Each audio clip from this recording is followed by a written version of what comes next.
Hello and welcome to Craft. Have you ever wondered how your TV remote communicates with your devices? It all happens through infrared signals. With the PIO of RP2040, we can achieve precise, low-latency IR decoding.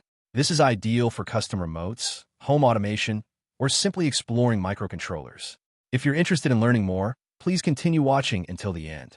We will be using a Raspberry Pi Pico board equipped with an RP2040 controller. Additionally, we will connect a 38 kHz IR sensor to the Pico board, along with an IR remote that transmits 38 kHz IR pulses according to the NEC-IR code when a button is pressed. We will also use the handy logic analyzer that we introduced earlier for debugging and monitoring the results. The IR sensor HS0038B featured in this video is mounted on a breakout board, as shown here. It is capable of detecting a 38 kHz modulated IR signal and delivers a digital output signal on the SIG pin. This breakout board operates with a voltage range of 3.3 to 5 volts, which should be connected between the VCC and ground pins. The IR sensor we used is shown here. The infrared receiver module incorporates a miniaturized receiver design for infrared remote control systems.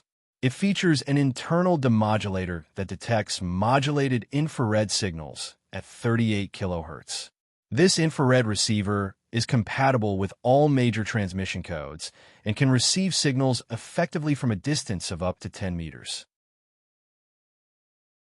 As the IR sensor has a built-in decoder, its output produces a clean digital pulse train that contains the transmitted IR code.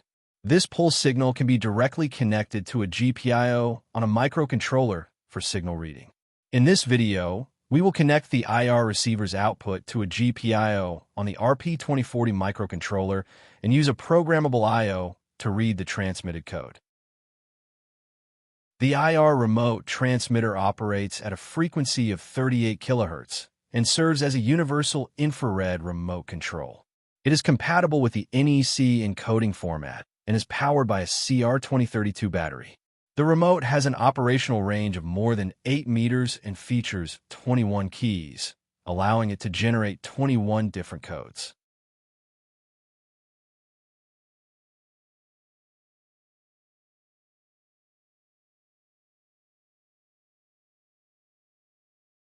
Let's provide a brief introduction to the NEC infrared communication protocol.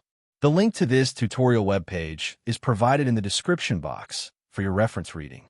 The NEC protocol, encoded by the PD6122, utilizes pulse distance encoding with a 38 kHz carrier frequency.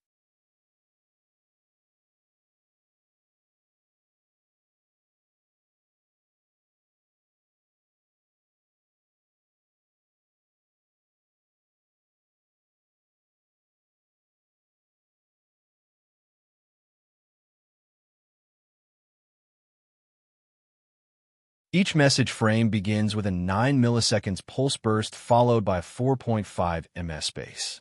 This is then succeeded by the 8-bit address, the inverse of the address, the 8-bit command, and the inverse of the command. A final pulse burst lasting 562.5 s signifies the end of the message. In this protocol, a logical 1 consists of a 562.5 microsecond pulse, followed by a space of 1.6875 milliseconds. Conversely, a logical 0 is represented by a pulse lasting 562.5 microseconds, followed by a space of 562.5 microseconds. The 32-bit message is composed of the 8-bit address of the device and its complement, followed by an 8-bit command and the complement of that command. The final 562.5 s pulse indicates the end of the message. The inverse values of the address and command can be used as a checksum to verify the accuracy of the transmitted values.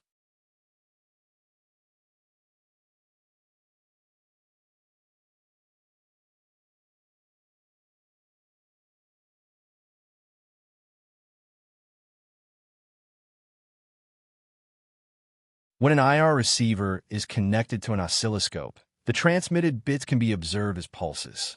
It's important to note that the output pulses of the IR receiver are active low, meaning that for an IR pulse signal, we will see a transition from high to low. The link to the website shown here is also copied in the description box for reference.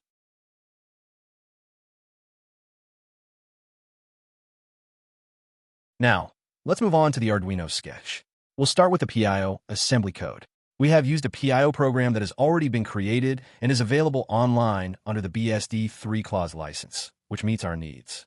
This PIO program decodes NEC-format infrared, IR, signals, commonly used in remote controls, and pushes the resulting 32-bit data frames into the RP2040's receive FIFO.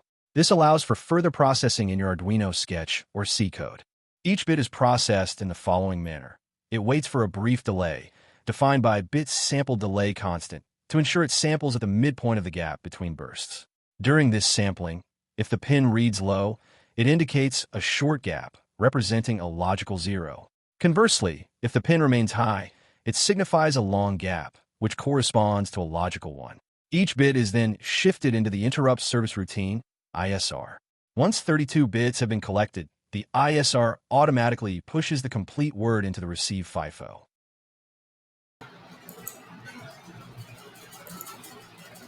The %CSDK block in the .pio file is a special directive used by the RP2040 PIO assembler to embed C code directly alongside the PIO assembly.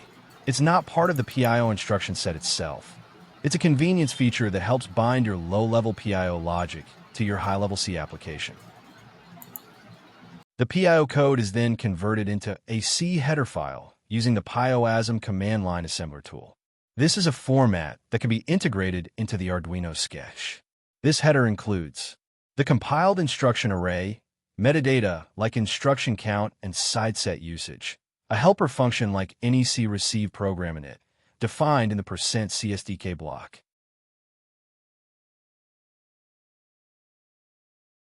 In the Arduino sketch, the first step is to include the NEC receive PIO header file, along with any other required header files. This sketch performs the following actions. Loads a custom PIO program named NEC-receive to decode NEC infrared, IR, signals. Initializes a PIO state machine to execute that program. Reads 32-bit IR frames from the RX FIFO, first in, first out buffer. Decodes and displays the address and command extracted from the NEC frame. The sketch can be shared upon request. However, it is straightforward and simple.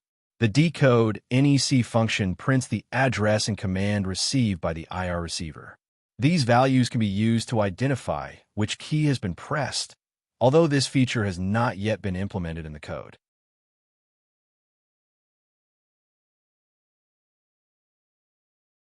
We will now point this remote at the sensor and press some buttons to read the decoded address and command values on the Arduino serial monitor. We will also verify these values using a logic analyzer. The sensor is connected to the Pico W board. To verify the signal, we captured the sensor output connected to GPIO 5 of the Pico board when button 1 is pressed. The captured signal shows the initial pulse followed by a pause, and then a burst of address and command bits, as illustrated.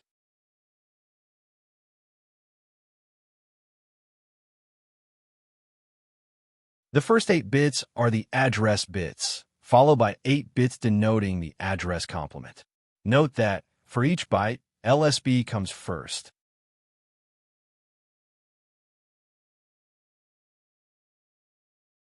The following 16 bits denote the command and the complement of the command for button 1.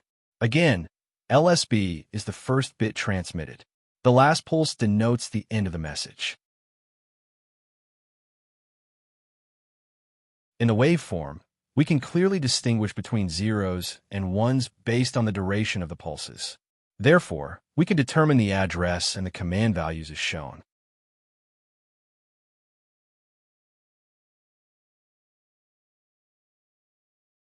Let's now check the waveform for another button. This time, button 2 is pressed and the waveform is captured.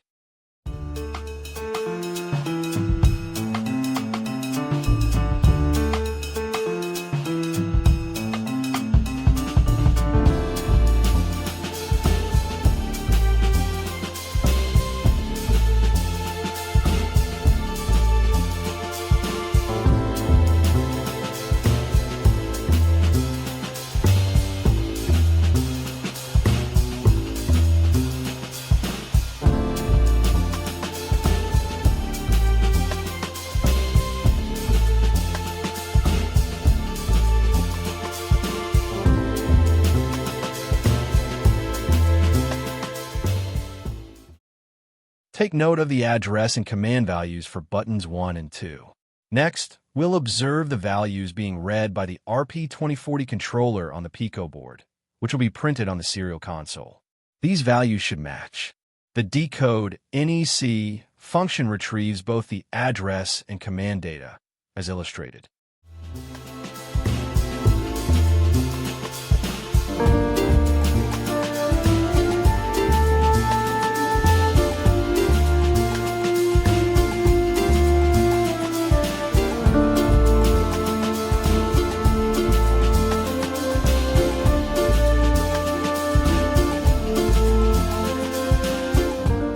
We have the same address and command values for buttons 1 and 2, as expected. Let's also check the other buttons. Do you think it's a great idea to utilize the power of the PIOs in this way? If you have any other cool ideas, feel free to share them in the comment section. Also, please don't forget to subscribe to this channel. Your support is always appreciated.